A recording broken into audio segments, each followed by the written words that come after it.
Thank you for having me here. It's always interesting to hear everybody else's experience with Data Vault and how you build warehouses.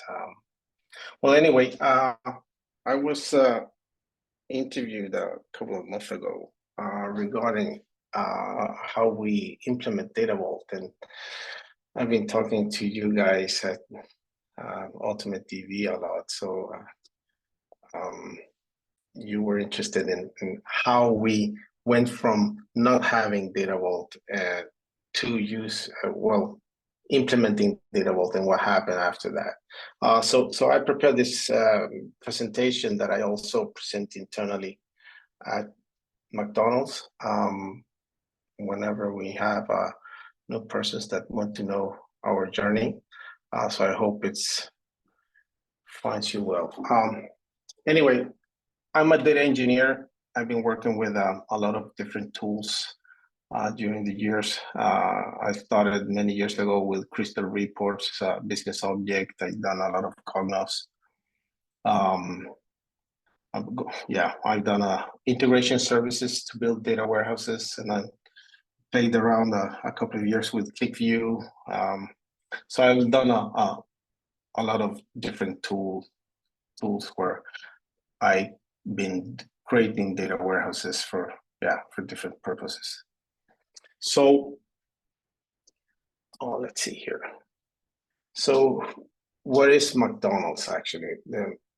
We get a lot of questions about this because it is actually a franchisee company representing McDonald's in the Nordics. So we have like 450 restaurants in 4 markets. We operate in Sweden, Denmark, Norway, Finland. So we are like a master franchisee for all these restaurants, and we operate. We are like the ones taking care of all the IT, everything that involves the operational restaurants.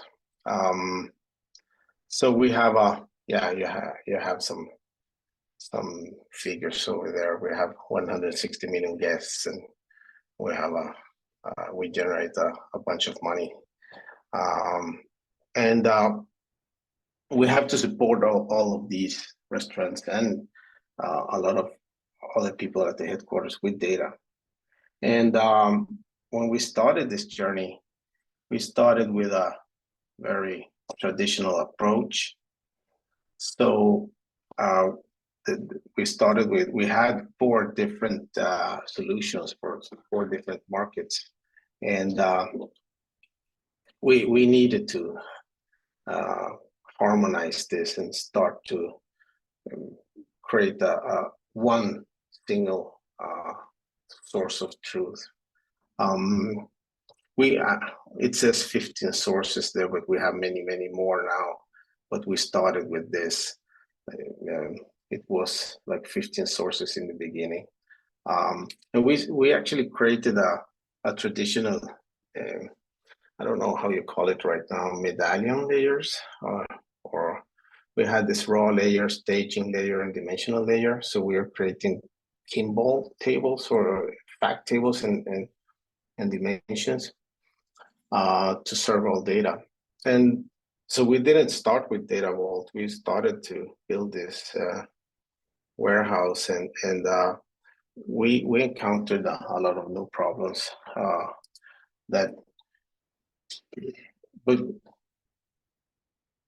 sorry for that. So anyway, we got a lot of new problems that we needed to solve because we had problems with aligning this business requirements with our models. So we weren't delivering facts and dimensions that answer all these business questions. So what happened was that we had a lot of development cycles for all the reporting because we needed to develop a lot to close the gap, right? So we started to have all these complex sequels. We started to create all these strange dimension tables and strange fact tables just to create custom solutions for every report. So at the end of this, we didn't have this capability of self-service that we wanted. So we needed a change. We were like looking for something that could help us to organize this messy kitchen that we had. And let's just say that the dining experience in our self-service area wasn't that good, right? So just to use the Kimball metaphor of a kitchen and dining room. So we experienced a lot of complexity and inconsistency in the tables and in the solution. We had a lot of problems with different developers having different opinions of how to create stuff. So we had all these different developers that had this, they wanted to do the slowly changing dimension in one way. We had other developers discussing on how to historize the data. And we had this, everybody had their own flavor of creating stuff, right? So this resulted in different, very complex ways of doing stuff. So we weren't working in the same way. And this is difficult to maintain and difficult to troubleshoot. And every once in a while, we got a new data source, and we didn't know how to act on this. So we didn't know how to create an organized process for adding new sources. And we needed to, many times we needed to re-engineer stuff. So we needed something to make a change. We needed something that was flexible enough to, because the requirements change over time, right? So all the business rules, well, some business rules changed. And so we needed some kind of a flexible framework. And we also needed something that scales. So we needed to add new data sources without destroying or re-engineering tables. So we knew that we had this problem. This was actually one of the biggest problems we had at that time. And something else that we also knew we needed was to standardize the way of working. We needed to have consistency. We couldn't do stuff in different ways depending on what developer did what. So we needed to have some kind of a standard way of working, a standard way of creating tables and how to say, no, how do you say that? Same way to store the historization or store the old data. So we had some problems with that, because if we didn't know that we needed the slowly changing dimension 2, or we just didn't save the data, we didn't have a clear rules for that. So anyway, you know where this is going, right? So this is why we chose Data Vault in the first place. We needed to have consistency. We needed to have a standardized approach to data modeling. So, I mean, there are clear rules in Data Vault. It's pretty, I don't know if you guys have, or the audience here is everybody is available. If you know Data Vault, but Data Vault is a very standardized approach to model data, right? So, and we needed something that was flexible so we could adapt to changes, So we could just add new data or add new sources without doing all these major redesigns. And also we needed to have something that was scalable, right? So Data Vault gives us that. We can add new business rules or change the business rules without destroying everything. And the historical data preservation was perfect for us in Data Vault.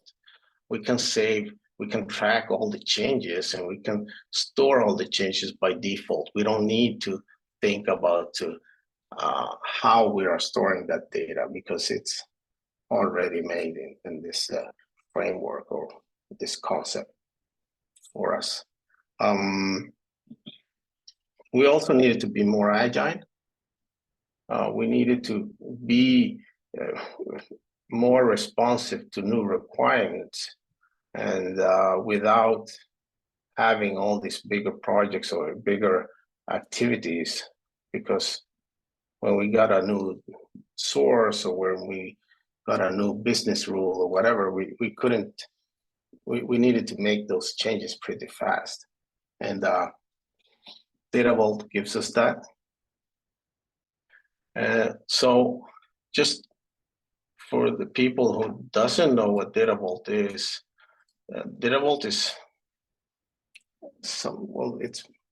it's very, to just do it, say it very simple,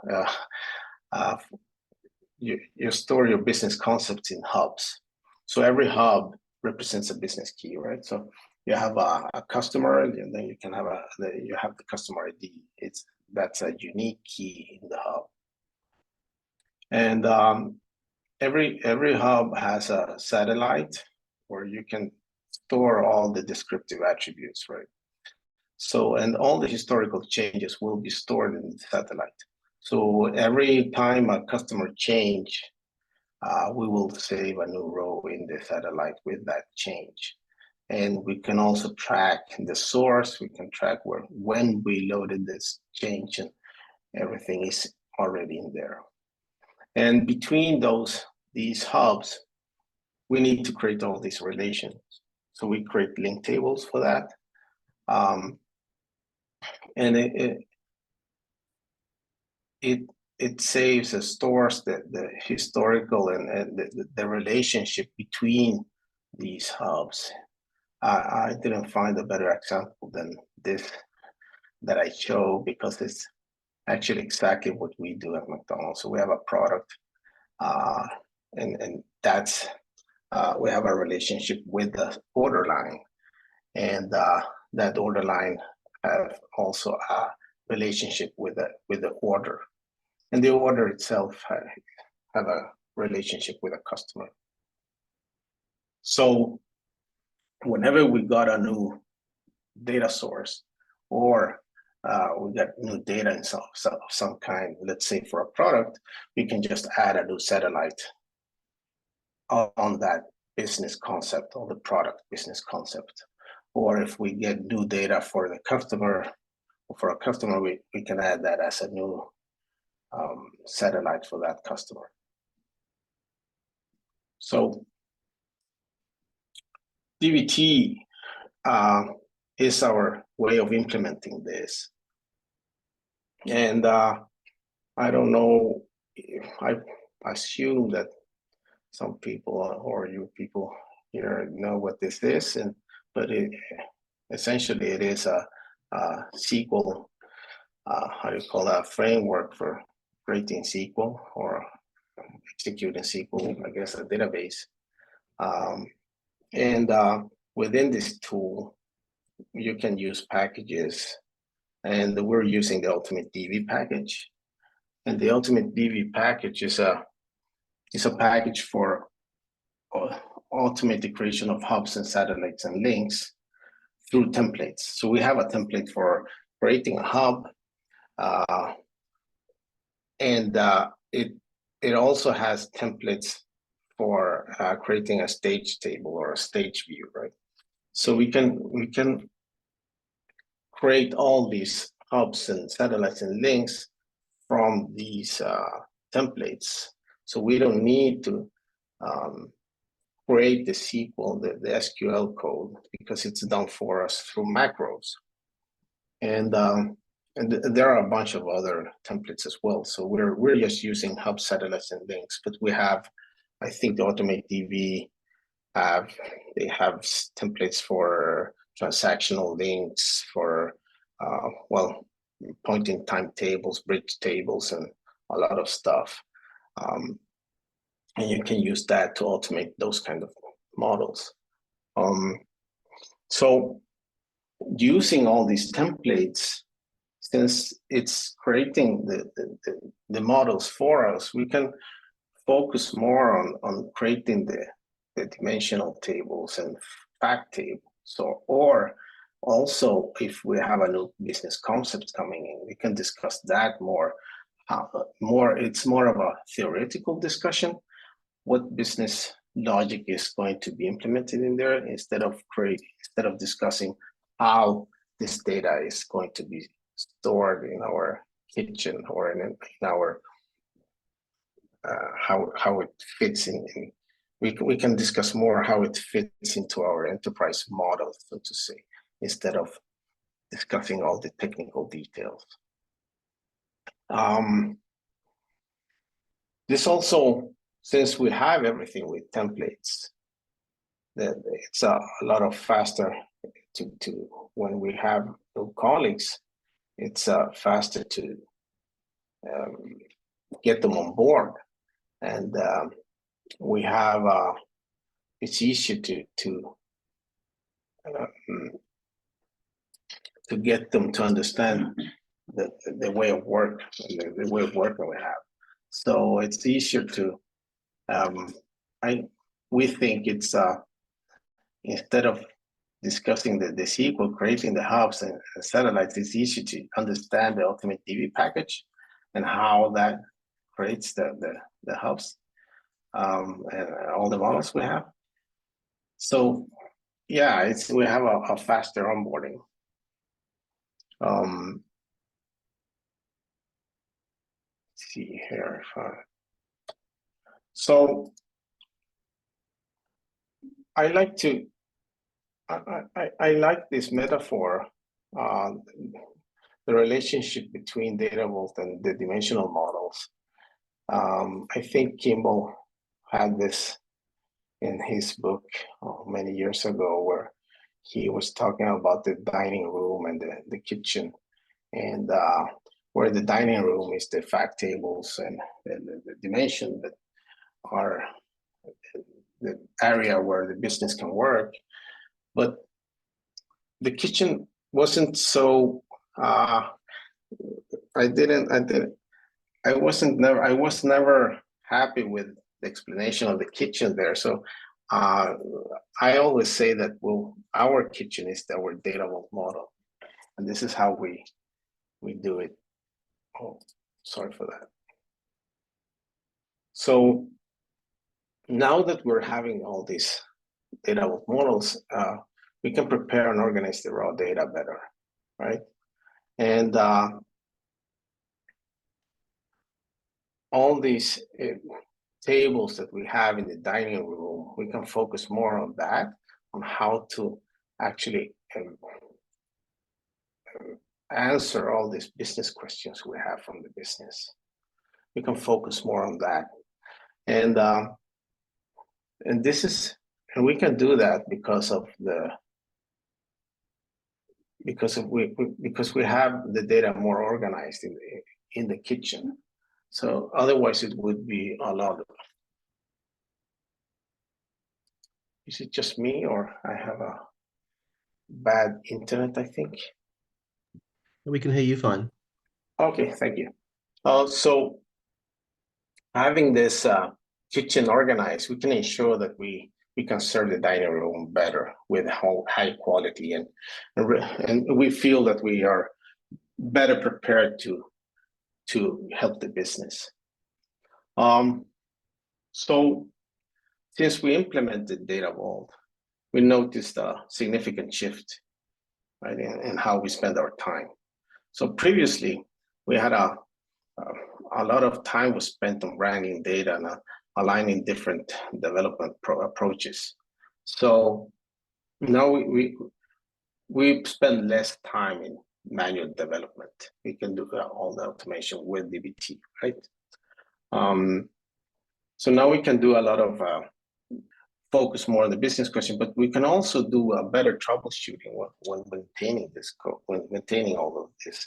Whenever we get an error anywhere, we know how we have done stuff, so we can troubleshoot easier. So but that's because we have this standardized process for this, and we have a unified approach for the data management across the team. So everybody's working in the same way. We are 3 data engineers right now creating all these models, and we're working exactly in the same way.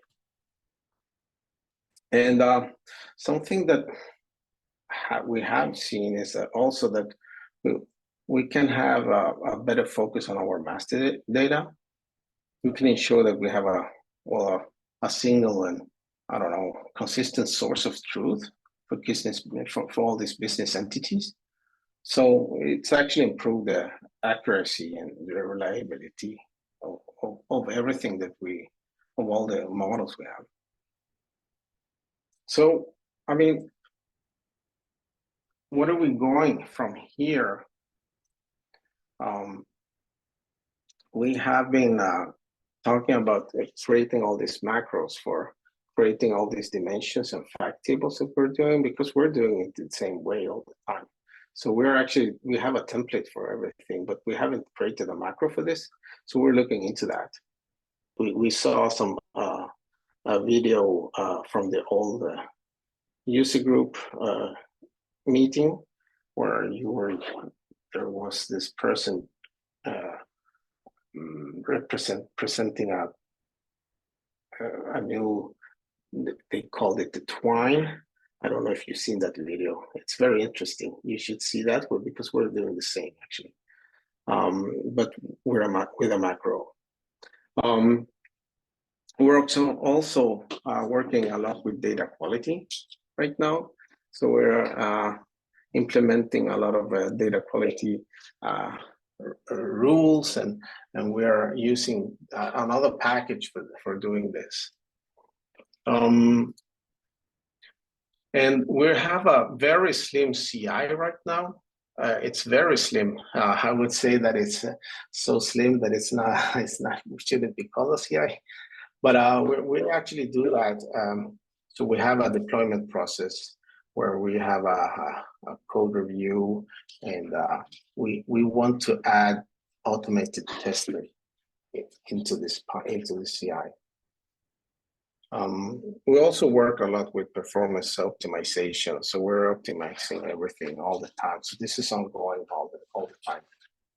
All the documentation is created by DBT, but we're also creating some kind of a specific documentation, so we can share the knowledge with the business, because we don't want everybody to see our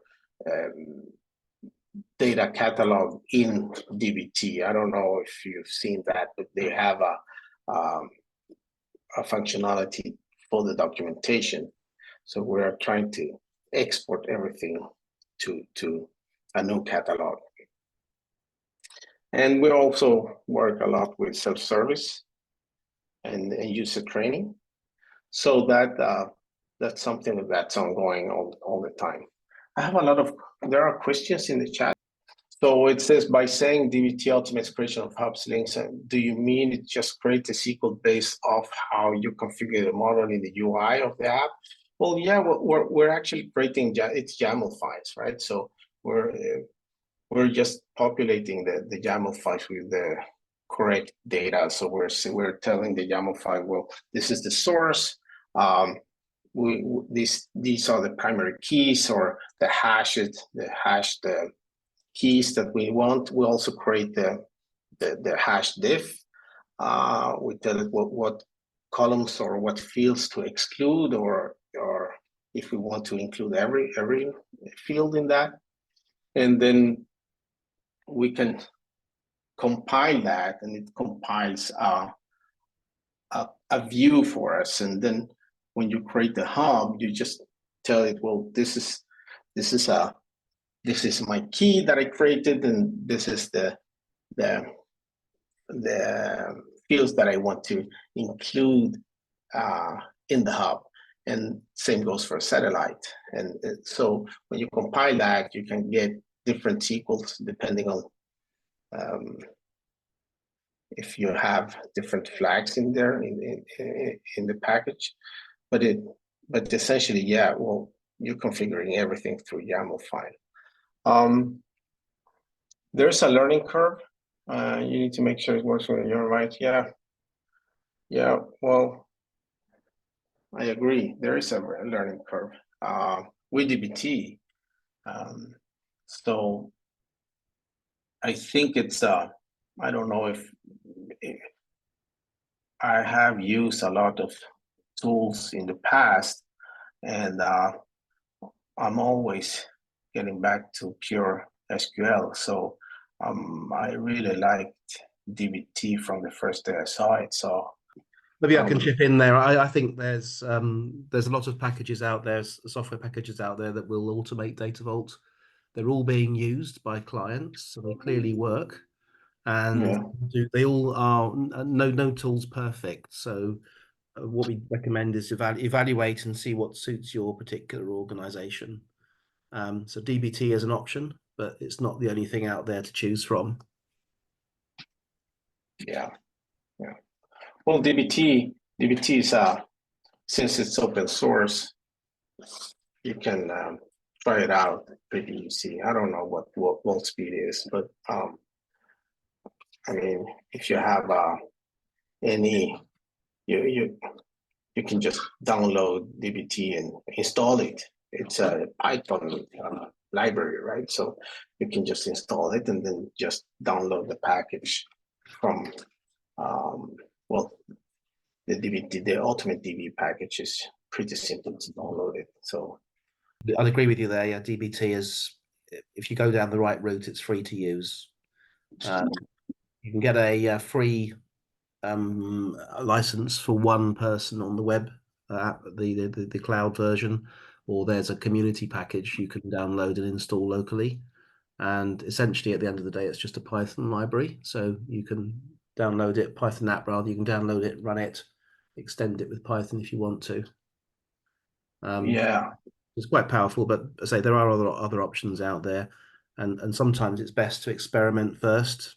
So maybe use this to learn about data vaults, and then after that decide on whether you want a different tool or not.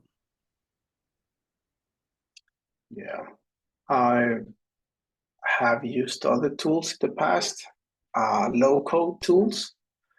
I think it depends on what kind of persons you have in the team. If you have persons that are like SQL persons, or what kind of knowledge you have. We are all very techie nerds, so we do everything in SQL, in Python. So I would say that DBT fits our team perfectly. In general, the key takeaways from our journey is that Data Vault provided a scalable, consistent approach to data management. Right? I don't know, Nigel, if you have any other comments about that, but I mean, we already spoke about DBT package enabled rapid development and collaboration. So the idea here, the biggest thing that I can say is that the DBT packages, the automating of these data vault models it allowed us to focus on other stuff instead of discussing the very technical details, you could say. So because we didn't invent it all, some geniuses already did that for us. So now we're just following the rules, right? So and it gives us a very good support, the Ultimate DV package. I see another question. So some organization with a relatively small number of business units can have wide divergence on definitions. Yeah, customer project, you got 400 business units, but can I assume that they are consistent? Yeah, they are. We have been defining all these business concepts. When you create the data vault, let's say you're creating the business concepts of a product, you're asking yourself, okay, so what makes this unique, right? What's representing this product? So you're discussing a business key, right?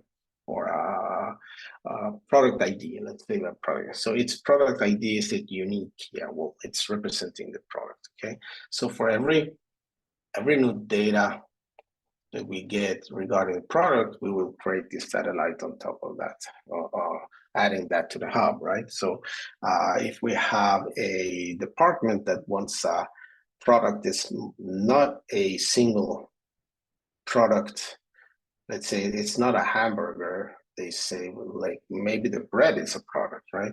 So we can create that a group of products to create the hamburger from that. Yeah, from that model. So we have different definitions of product, but we have only one product concept in the data vault, but we can create different dimensions from that. I don't know if it makes any sense, but to answer your question, John, yeah, we have a very defined, it's consistent, so to say, even though we have 400 restaurants. But it's a discussion. I mean, and that's one of the things where we think Data Vault is perfect, because let's say that we need to add new data, or we add a new business concept into this web of or network, or I don't know how you call it. Well, this model, the bigger model, right? So we can just add this business concept in there as a hub, and we created a relationship to the other hubs, so we can keep the relationships between the hubs and create other kind of dimensions or fact tables. I like the model you showed earlier. You had 3 or 4 concepts on it, which are the sort of essence of the business, having orders, customers, and products in there. So that's how much has that made it extensible for you? You're talking about bringing new sources in and just adding them to that structure as new satellites. So how quickly can you do that if you have a new source arriving? Well, if we have, sometimes we don't. Well, if we have the same product ID, and let's say if we're getting a new source, right? Or let's say I didn't have that in this picture, but we have employee data, right? So we have different employee HR systems in different markets, and we have all these as different sources, and we're changing that. And so when we get that, when we get the news, a new source, we are ensuring that is this employee ID, is it unique, right? So so we're trying to find that's the most important thing for us. If it is not unique, we need to create something, some key to create it, have it as a unique key, right? And there are times where we don't have any good key, so we need to transform or do some ETL before we create the hub or the satellite. So we need to join some other table to get that specific data we need to create the key in a way so we can just add it to the employee hub or product hub or whatever. Mm-hmm. So it's pretty fast, I would think. I would say we don't have any, until today. We haven't found any new I don't know. No problems yet. So um, so I would say it's pretty fast. And since we have all the templates, I mean, creating the satellites, it's super easy, right? When we already have that key and we have decided on, for instance, how we're getting the data. So sometimes we get the data, how do you say, a full dump of every day, or sometimes it's incremental every day. So that we're discussing those kind of things more than how we create the satellite. Mm-hmm. Is that an answer? Yeah, that's fine. That's great.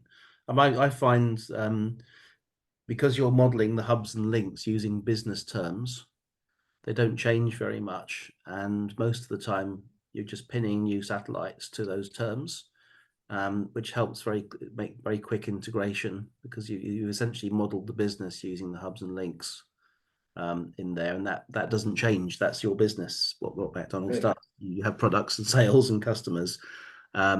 So it's like you had that nice organized kitchen diagram. That's what this is. It allows you to have a place for everything when you need to consume it later. Yeah. Well, it's actually a lot bigger than this, but yeah, this is essentially the core of it. So we have. You can imagine that we have a hub for a restaurant. We have a hub for the franchisee. We have a hub for the contracts. We have a hub for lease contracts. We have a hub for, well, it just goes on and on and on. So we have a very big, I don't know how big this can get, or I haven't seen these kind of models in other places. So, but this is something that we have seen, is that it creates a lot of tables, but it's fine because we want it to be like that. So Yeah, I think you're right. I'm actually there's a limited number of hubs and links you can create. The volumes on the satellites, but the satellites are hanging off of that basic structure. yeah, Although there's lots of tables, the organization can't get that complicated. I think Irina had a good question just come in there about how do you organize your dictionary? So obviously you have to have definitions for all of these concepts somewhere, like a business glossary. How do you organize that? we have a data catalog. We Yeah, we have a data catalog, and since we are the McDonald's operates the same in all countries, right? So it doesn't. So we are actually using a global catalog. So everything is defined in this catalog that is used globally. Mm-hmm. And we're using, yeah, I don't know if we're discussing products here, but we're using Colibra, and we have a data catalog for this in Colibra. So we have all the definitions, we have everything in there. Mm-hmm. Oh, that's good. Yeah, I mean, I often see Calibra used as well for this, but also Purview and things like that. Yeah. Question from also how you organize your reference data. Obviously, you have coding structures and other reference type information. So how do you organize that in here? We have, I don't know how you call that in English, but we say disconnected pattern as well. So we have hubs and satellites that doesn't have any relationship with anything, because we're using them as reference data, Yeah. like lookup tables, you could say. But Mhm. we want to store or preserve the historization of those. So we are creating, imagine that we have hubs and satellites totally disconnected from this, just for the use of referencing data's lookup tables. Yeah, that's a common practice, particularly if you want to historize the references. Yeah, seen that elsewhere. That's Yeah. good. And you have to have a discipline as well, because Oh yeah. sometimes you get too many disconnected hubs. So we need to have we're actually careful about that too. So Okay. Oh, that makes sense. That makes sense. And another good question there about also, do you have real-time data feeds, or how near real-time do you go on this? We don't have any real-time data at all in this model. We have, well, what is close to real time? We have one use case where we do. I think it's. I mean, we never go under 10 minutes. I mean, we don't need it in this case. So no, we don't have any. I wouldn't say even close to real time. 10 minutes isn't bad, actually. In most businesses, that's plenty good enough. I will. Yeah. I'll quickly weigh in on that. Hi, Christian. By the way, Alex. So on the real time, in terms of like DBT, how DBT deals with real time. If you're on Snowflake, DBT supports dynamic tables now, which is a really nice way of ingesting real time data, essentially replacing how streams and tasks used to work. So that could be something you look into. I'm not sure about other platforms, and there's other tooling out there for doing real time. You've got things like Kafka. Obviously, the streaming data itself isn't the problem; it's how you load it and deal with it, which dynamic tables help with. Just thought I'd add that in. That's true. Yes. Good. Thank you. Any other questions before we wrap up today? It's been quite an interesting presentation, showing how this works. I think there was an earlier question about, is Data Vault a common way of working today? I think the answer is yes. There's plenty of methods out there for building a data warehouse. Data Vault is one of them.